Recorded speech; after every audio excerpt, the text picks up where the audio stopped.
When we talk about sunken cities, or civilizations, the first thing that comes to anyone's mind is Atlantis, although there is no evidence to prove it ever existed. But what if I told you that there was a city in India that sunk millennia ago? And we have archaeological evidence to prove it? Think it sounds far-fetched? Welcome back to Mysteries and Facts, and today we will be taking a look at the mystery that is, the sunken city of Krishna. Dwaraka was an ancient city that was said to be filled with birds chirping and bees buzzing around its parks, and pleasure gardens surrounded by beautiful and serene lakes and water bodies. Despite existing in ancient times, the city was said to have had well-planned roads, intersections, marketplaces, assembly houses and temples dedicated to demigods, that graced the charming city from time to time. The palace where the lord of the city lived was said to have coral pillars, decoratively inlaid with vaiduria, gems and sapphires, which bedecked the walls. Even the floors were not left out, and they glowed with such brilliance that they'd leave the modern-day man awed. Dwaraka is said to have been located in the same place as the modern-day city of Dwarka, a city located at the western tip of the Saurashtra Peninsula, in the Indian state of Gujarat. Scholars like Pusalkar and Sankalia have stated that the modern Dwarka city and its location is identical to that which was stated in the epic Mahabharata.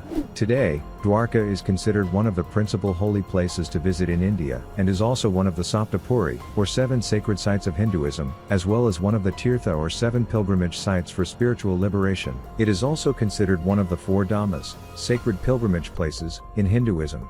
As you can see, the city does have a lot of significance even in the modern day, and this attracts many visitors to the location. Some of these are devotees who visit for various religious and pilgrimage reasons, whilst others just visit to learn and experience the ancient traditions there. One such tradition is the Thulapar, where a human is put on one side of a weighing scale and then grains on the other side, till the grain cancels out the weight of the individual. Once this happens, the grain is collected and donated to the temple there. Aside from this, there are other unique practices like those found in the Sri Dwarkadish temple, which one can observe. Individuals can even visit the Gopi Talab, which is believed to be the very place where Lord Krishna used to play with his gopis, or female devotees. For those not familiar with Lord Krishna, he is revered as the 8th incarnation of Lord Vishnu, who is considered the preserver and sustainer of the universe in Hinduism. He is also considered the one responsible for the existence of Dwarka. The word Dwarka means portal or door in the ancient Sanskrit language. It can also be translated as the gated city, which you will come to understand the reason for the name in a bit. Just like all cities and towns we discuss on this channel, this too is one shrouded in mystery. But, what makes Dwarka, the city of Lord Krishna, mysterious? Well, to understand this, we must visit the epic Mahabharata, an ancient text which is one of 2 major Indian epics written in Sanskrit. It contains 18 books known as Parvas, and over 100,000 verses. Back to our subject, the epic Mahabharata speaks of an ancient kingdom that was nearly 84 kilometers across and ended where the Gomti River and the Arabian Sea met. This city was unique and well built even for its time. It was fully fortified. This ancient city is sometimes referred as the ancient kingdom of Krishna. According to the Bhagavatam, another sacred scripture of the Hindu religion, there was once a ruler of the ancient kingdom of Magadha, named Jarasandha, who kept attacking Mathura. Now you have to understand that Magadha was one of the most powerful ancient kingdoms in the northeastern region of India. If they kept attacking Mathura, there was no way the kingdom could survive the onslaught if they sat there and did nothing. Lord Krishna was born in Mathura, and lived in the region around the same time these attacks were happening.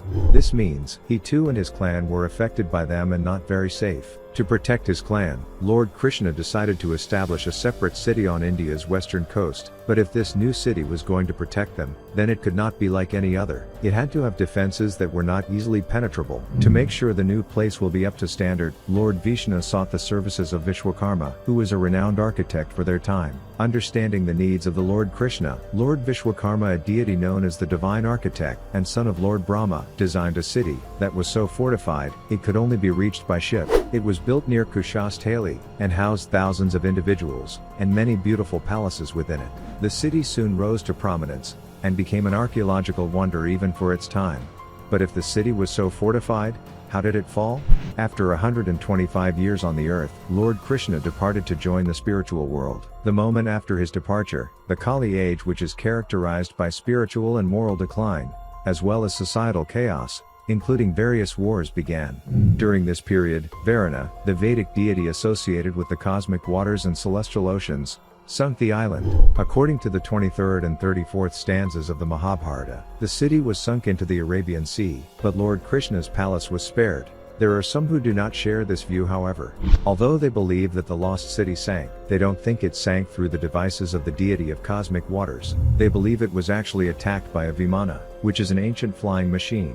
It's believed that ancient India had technologies more sophisticated than what we use today, and the Vimana, which will qualify as a spacecraft today, was one of them. The Vimana is said to have struck Dwarka with energy blasts that were so devastating that they looked like lightning strikes. If we believe the epic Mahabharata, however, we will likely go with the first explanation for the lost city. The epic Mahabharata states that the people of Dwarka, including Arjuna, seem to have witnessed strange things before its submergence in the sea. The event was preceded by the unabated rumbling noise of the earth throughout the day and night. Birds screamed continuously, and heavy winds swept the land. The sea, which has been beating against the shores, suddenly broke the boundary that was imposed on it by nature. A huge tide, with great heights, surrounded Dwarka. The sea rushed into the city, submerging beautiful buildings. The sea covered up everything, and in a matter of few moments, there was no trace of the beautiful city. But is any of this true? While many devotees believe that everything the ancients say is true, there are some who consider them as nothing but stories and folklore. To others in the outside world, the city of Krishna was nothing more than a myth.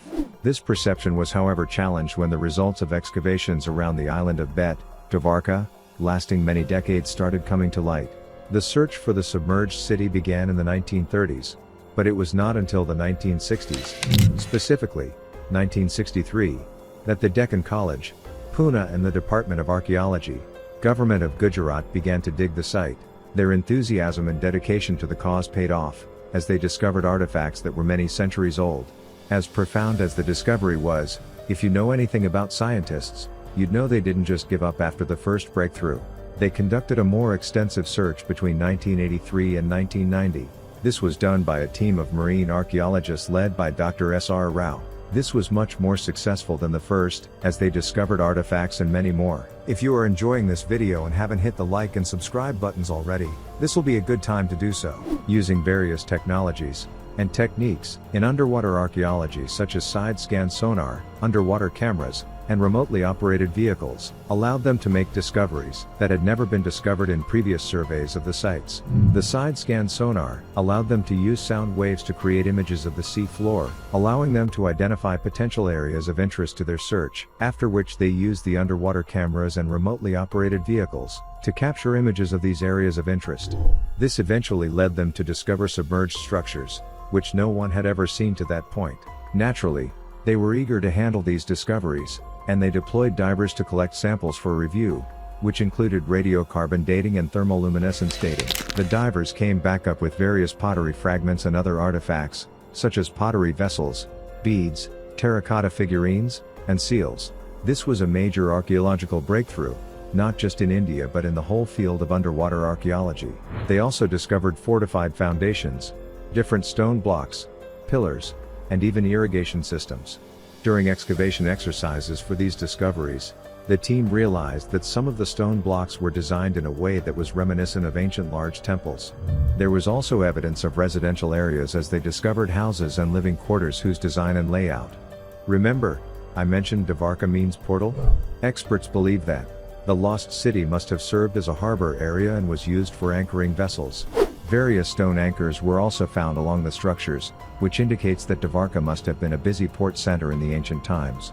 But what shows that these discoveries are even tied to the ancient city of Krishna?